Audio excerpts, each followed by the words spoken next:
Good morning everyone, welcome to Our Small Footprint. My name is Nyssa, and if you're new here, we are a family of 8 who live off-grid in Australia. Today is Sunday, and I normally do a bit of a weekly sort of a catch-up chat video on Sundays. I actually haven't had videos out for the last 2 days, which is unusual for me, but I've just been trying to catch up on a lot of stuff. We've got the last shop before Christmas coming up in a couple of weeks, and I have to be really careful to make sure that I get everything on that shop, because it's all my baking goods for all of Christmas and everything as well, and for food for Christmas Day and all that sort of stuff.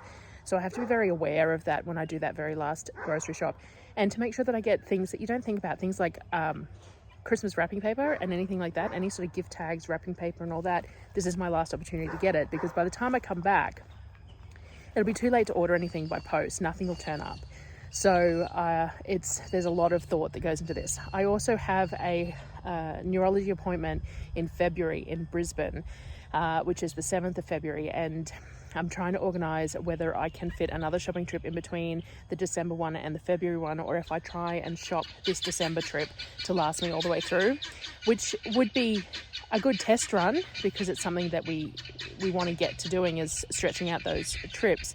But it's a very long span of time, especially when I'm also doing Christmas shopping with that as well. So I'm still deciding on that, but it means that I've spent a lot of time with paper and pen and on the computer and budgeting and all that sort of stuff to get that sorted. So yes, I have been a little bit absent. I am putting together a what we eat in a week though, so I am recording each meal as I go, and I do have some cooking stuff to share as well, so I will get that done. But one of the big tasks I've been doing too is that we're coming up to, in a few days, it will have been 12 months since I started YouTube, and it's 4.5 years since we moved off grid. So what I'm doing is putting together a video that has snippets of little bits of video, but mostly photos of the past 4.5 years, including the last year of YouTube, to share with you all. And it's pretty time consuming. I'm basically just going to put a lot of images to music and let you watch them through, because I looked at doing voiceovering and stuff, but it all just ended up being a little bit too much. It wasn't going to work. So that is cool. So I'm putting that together as well for you. So you'll get a couple of videos this week that will be kind of neat, but I apologize for my absence in advance. We're also due to get a week of rain, apparently, though forecast and what we actually get is, so we might get rain, which means that I'll have more time to spend inside because of the weather, but we'll see how that goes as to what happens, and whether I can get any projects done out in the gardens and stuff in the lead up to the rain as well, because that would be kind of nice too. So we will see what happens. So in regards to updates on the garden, you can see all the fruit trees that I've been walking past are looking fantastic, though we do have some pest issues. So the crabapple has some significant aphid issues. I sprayed it the other day, but it doesn't seem to have recovered yet. We're losing some tips to damage from the aphids. I did come and pinch a lot off, but it hasn't worked. So I'm going to come in here and spray that again. So I'll show you what they're doing.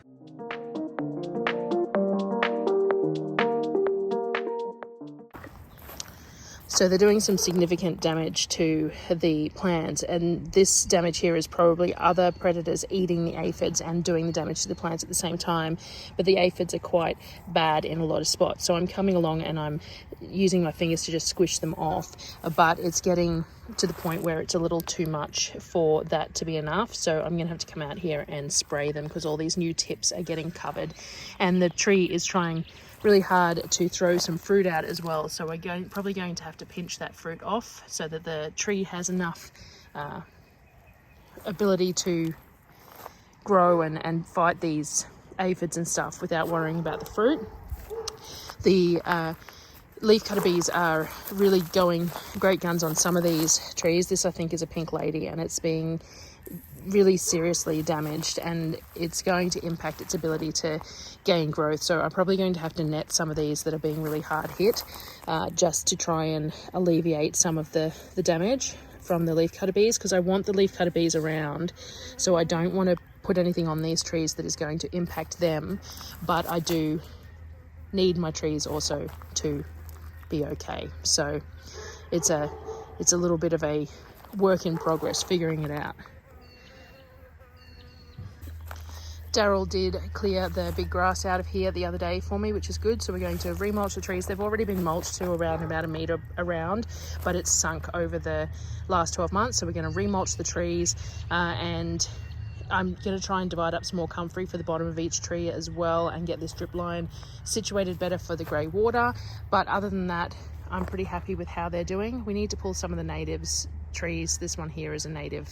That one there is a native tree that's popped up out of the ground, so we need to cut that off as well, because it will just take over the space. And we have just a few native trees that are allowed to grow, so we can afford to pull some of the ones that are in our food area. So other than that, everything out here is looking pretty good.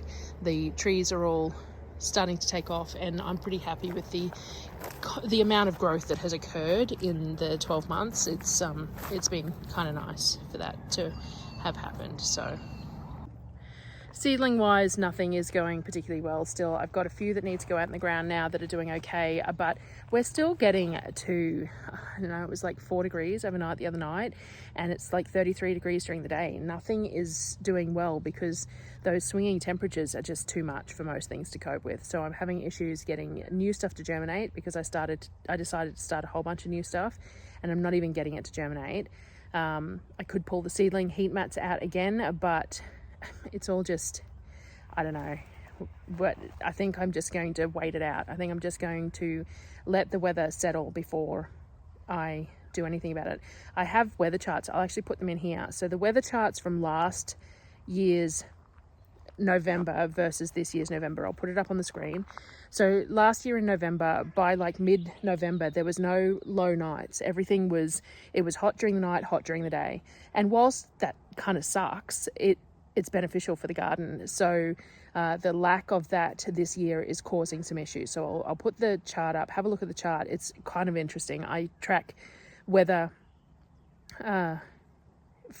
from a weather station on the roof, and I've got 3.5 odd years of it, so it's kind of nice to look back, but at the same time, no 2 years are the same, so it's not actually helping me a whole lot, but you know, it's still nice. It's still interesting to have it there. We've cleared here in front of the old hothouse that's going to be the guest house, so that I can get all my dahlias in the ground, because they're still sitting in pots and they're not happy about it. So we're going to put a bit of a bed along here that can be the dahlia bed, because eventually this building will be it'll be an office space / guest house or whatever. So we'll put all the flowers in there, which will be really nice. As I said, the seedlings aren't doing much, but we are getting some progress on some of them. These tomatoes are almost ready for me to put out in the ground, and I had some good germination rates on some zucchini here that all need to be potted up now because they're in tiny little cells. So we're getting there, but a lot of this, like all this should have been germinated. This is all tomatoes. It should have only taken 7 to 14 days, and nothing's coming through at all, and I'm not real sure why. These are peppers. They take a little bit longer and they like it a bit hotter, so it's possible that they will take a little bit longer. But the other container like that I started has got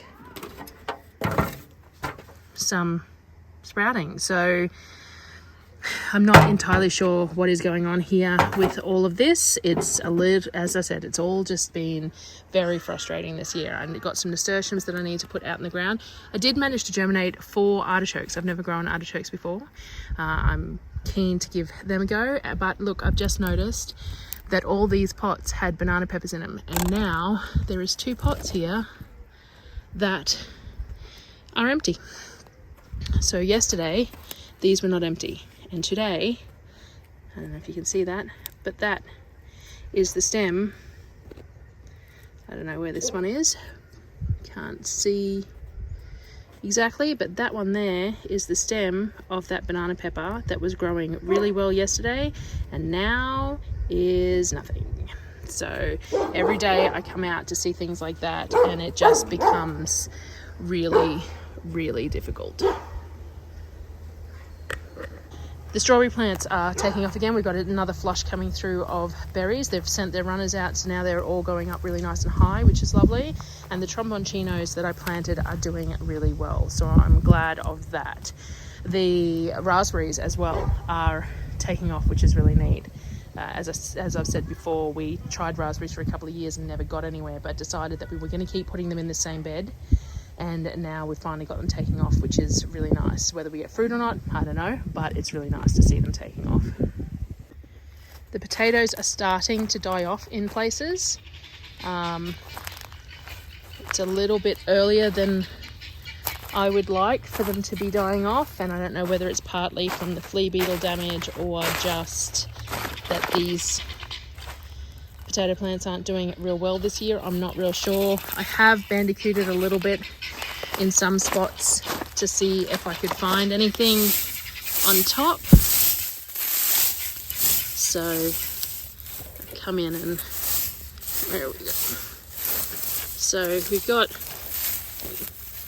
there's potato there. So there is some potatoes, but there's some really small ones still too. So I feel like they've got heaps left to go, but the plants aren't doing real well. But I think I'm going to leave them regardless for quite a while. We don't normally harvest them till near Christmas anyway. The beans are still just doing what they were doing, which is nice, but we are not going to get a whole lot out of them, but that's fine. And the hollyhocks are just going mad, which is lovely to see. So that's pretty cool. Zinnias, some survived, some didn't. This evening primrose is just spreading everywhere, but it's quite covered in aphids at the flower heads, which happens nearly every year. If you see significant aphid issues there. So sometimes I come along and I spray the heads, sometimes I just snip them off, but the flowers are quite beautiful if you can get some to grow. And if the aphids are on here, then at least they're not on anything else, I suppose. But, you know, we'll see. This garlic has definitely decided it has had enough, so we might pull that out, considering we've got rain coming. And the mystery plants definitely... we have this... Let's see if I can get him in focus. I want us to focus on the thing behind it. A little beautiful beetle. Get him in focus. Oh, doesn't want to focus on him, of course. Anyway, mystery plant, definitely watermelon. It's starting to take off. We're going to let it go. May as well. There's nothing in this bed anyway. And the flowers on the onions are still going well, so I'm waiting for them to be harvestable. That bed of beetroot is doing well as well. Other than that, not much going on. My walking onions are flowering, which is great. But otherwise, we're just a little bit covered in weeds, to be honest. So I should probably pull the rest of this garlic before it rains, because it doesn't like rain when it's in the ground. Yeah, and then a few here as well. This one's definitely ready to come up. All these little tiny bulbules that could be left behind.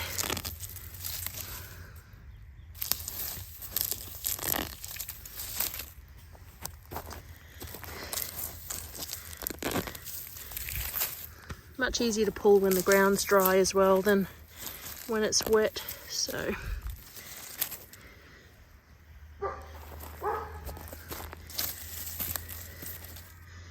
So what I'm going to do is I'm just going to toss these bulbules into the garden, and then they will get covered up, because I'll come and amend this bed before we put the peppers in it, and that garlic will sprout up in between the peppers and potentially grow next year.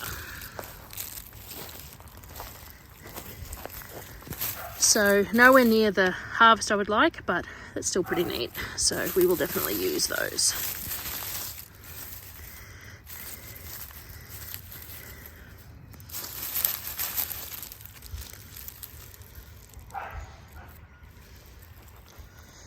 Other than that, as I said, covered in weeds and nothing doing much of anything. The kale there, I keep on snipping back. We use it for soups, and then I give the stuff that's not looking real great to the chickens. They love that. And we've got some really pretty, you know, flowers that are weeds, but that's life. In regard to the chickens, we still have 2 incubators with about 36 eggs in them. They're at about day 14, so we've got another couple of weeks until they're ready. The youngest chicks we've still got out in the tractor out here because we're bringing them in at night because the temperatures have been so low at night. And then with a week's worth of rain, we decided we'll do that as well, just in case the weather's really bad. Put them out in the tractor and then bring them in. So let me show you. We have the tractor out here on the grass, covered in some shade cloth so that they have some protection from the sun, because it can get quite bright out here. So all these little ones are running around on the grass now and starting to get all their feathers in. So them still have quite a bit of fluff on their necks and stuff though, so we're not quite ready to put them out permanently. They're not under heat anymore, but they do have at least an enclosed space at night time. So they're still going in at night and coming out during the day to the tractor. The other ducklings have all been moved out to with the chickens out here, and then all the baby chickens are out here too, and we just built them another little shelter. So they have all come out. Oh, flies are horrible. So they have, let me see if I can get past it. So all the little ducklings are out and all the chickens have all come out, and we built this other little structure over here so that they have something up off the ground but with a cover over it in case the rain gets quite bad. And then they are all enjoying this space here. So Whistler's up the back there in the behind the waterer, and all the chickens are wandering around. Fly chasing. The ducks like to fly chase. It's always funny to watch them skitter along the ground with their beaks close to the ground looking for flies. So they are out here permanently now. So we just have to keep an eye on them in this rain and make sure that their pen doesn't flood too much. And all the other chickens are just doing all the normal chicken things. The rescue chickens are all starting to look quite good. Let me see if you can get them all looking quite good in here. And they've still got plenty of straw around. And we were unable to get the normal feed that we used to buy them. It's a layer mix, and so we've got layer pellets this week, and they're not overly fond of them, but they will survive and they will eat it if that's all there is. So they are whinging a little bit though every time you come out, expecting you to get them something that they prefer. So that's fine. So that is about it this week. Not much has been done. So chickens, garden, bits and pieces, it's all just plodding along as is. So thank you for checking in with me again, and I will see you again on the next video, and hopefully I get that 4-year video up in the next couple of days, because that's quite fun to watch. All right, thanks guys for joining me, and I'll see you next time.